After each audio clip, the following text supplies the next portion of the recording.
Okay guys, circuit 1 starts with body squat. So the basic body squat we've been doing for the last couple weeks now.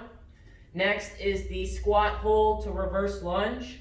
So you're in the squat position, back and lunging. Okay, and that is 8 lunges a side. The third exercise is shoulder tap plank jacks. So that's from week 1. Okay, so you're touching your shoulder, and at the same time, your feet are coming in. Touch, touch, touch, touch. And you're doing that 5 a side. Next are V-jacks. So you're lying on your back, legs straight, hands straight, and your hands and feet gotta come up and touch together. And that we do 10. And then the 5th and final exercise for circuit 1 is burpees. So jumping, stomach to the ground, jumping again. And we do 10. That is circuit 1. All right, I'm going to explain circuit 2. We got about 2 minutes left. The second circuit starts off with blast off push-ups. So you can do it from your knees or your feet. You do a push-up and your hands have to leave the ground. Okay, there's 10. They can leave the ground, half an inch, doesn't matter as long as they don't touch. Second exercise is the inchworm. Okay, so you start from a standing position, arms go out, feet come into your hands. Turn, arms go out, feet come into your hand. Okay, 3 times. Third exercise, need a chair or a table for this one again this week. Chair dips. So you put your hands on either side of the chair. You keep your legs straight and 8 chair dips. You can make this easier by bending your knees.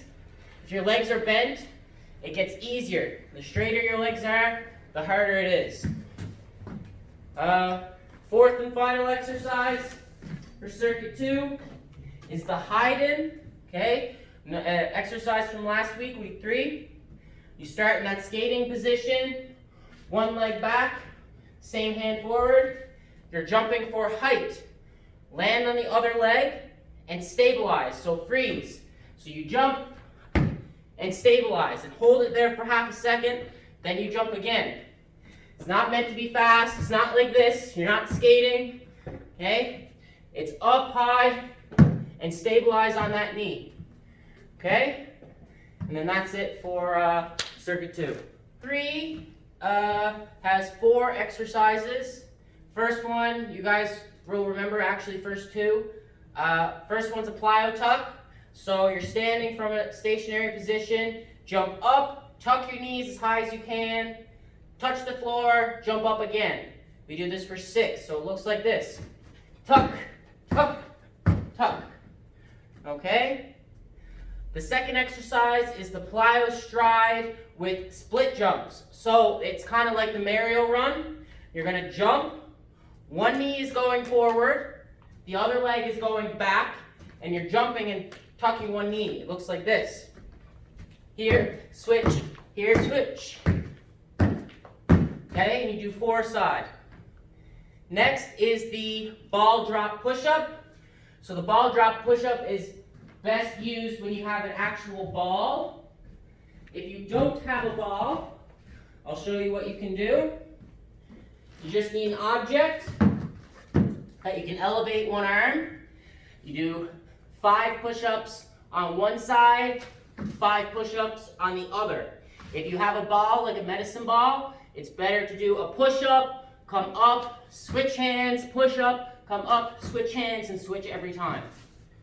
The 4th and final exercise in circuit 3 is an explosive squat. So the explosive squat, you squat down, hands in front.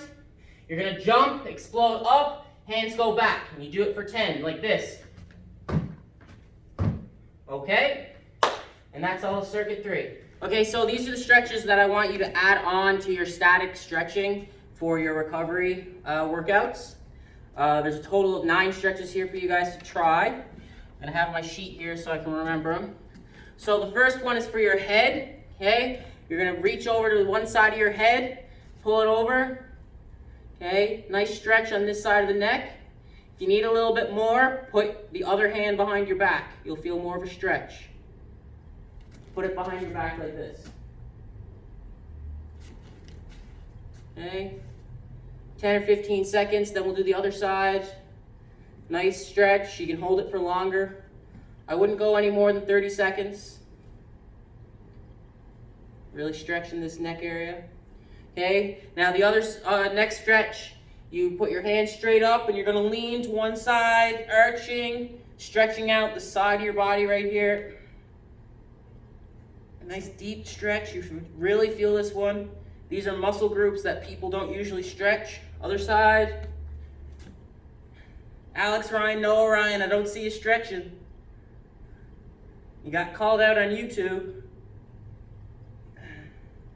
Okay, good. The third stretch, you're gonna separate your feet. One arm is going one way on the bottom. The other arm is going the other way on the top. And you're going to lean in the direction of your top arm. Okay? The reason we have this arm out, okay, if we have our lower arm down by our side, we're going to be able to go a lot further and cheat. Okay? We want to keep this arm up to make sure we're getting the maximum stretch that we can. Other side, switch. One arm goes on bottom, one arm on top. Okay? Reach over as far as you can with that lower arm. Don't just put it on your belly button. Reach over far. There we go. And back. Good. Third stretch is very simple. One arm across, other arm behind. Nice deep stretch in the shoulders, shoulder blade and upper shoulder. Okay, other side.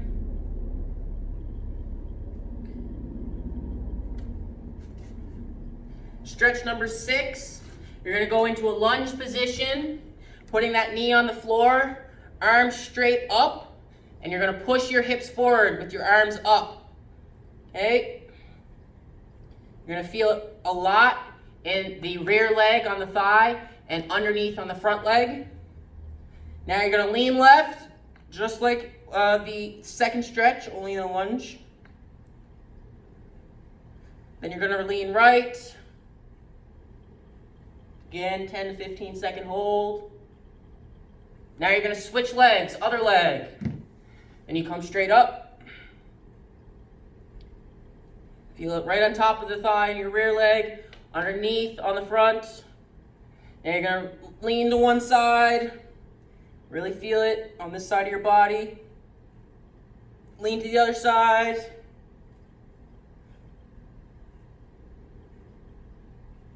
Okay, then we're going to stand up. Okay, we're just doing a rotational, okay, stretch.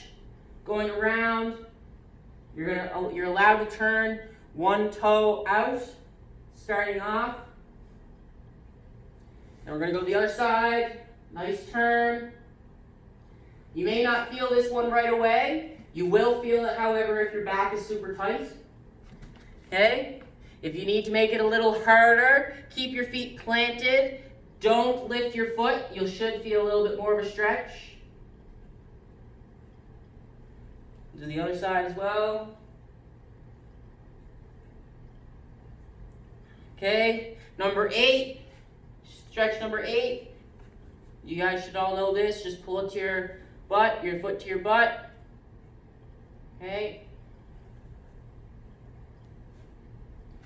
Now, if you aren't feeling much of a stretch, a lot of the time it's because of where your knee is pointing. So I don't know if you can see my knee. My knee is out in front, but my foot is on my butt. If this isn't enough of a stretch, I need to pull my knee back straight. Okay, straight in line with my other leg.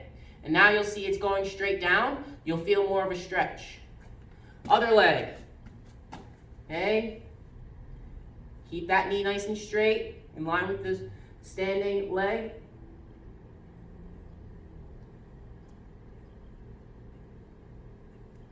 Good. And now the 9th and final stretch I want you to add on the floor. One leg crosses over in front. The other hand okay, and you turn out. Sometimes your back will crack, sometimes it won't, it's okay. Cracking doesn't mean that you're broken. 10, 15 seconds, a little longer if you like. You can go up to 30, but no longer than 30. Other leg.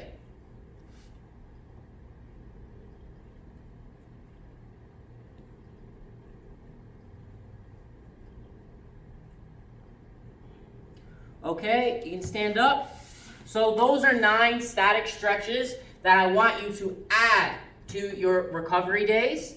They are not replacing the things that you're already doing. I'm only adding these specific ones on because they're areas that you guys aren't really stretching in your static stretching, okay? So make sure you do your normal static stretching like you guys would, all the things that you already know, plus these 9.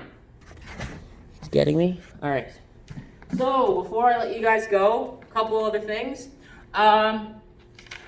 Make sure you're recording your workout in seconds. I cannot make that clear enough. A lot of you are handing them in minutes, and I'm having to convert it. It's taking me a lot of time, so please convert it in seconds. Second thing is, I want you guys to be the one writing these numbers in. Okay, if you're doing it at home, I don't want you guys having your parents write the numbers for you. Okay, I sent out an email explaining why. So ask your parents why I'm saying this. There's a specific reason if you need to know. The third thing, please do not hand in your records on ripped up pieces of paper or napkins or pizza boxes. Okay, they should be neat and kept clean. And the final thing is, I want these records sent in via Snapchat, okay, not email. So you send these, take a picture with your phone, then you send it to me personally on Snapchat. I have everyone on Snapchat.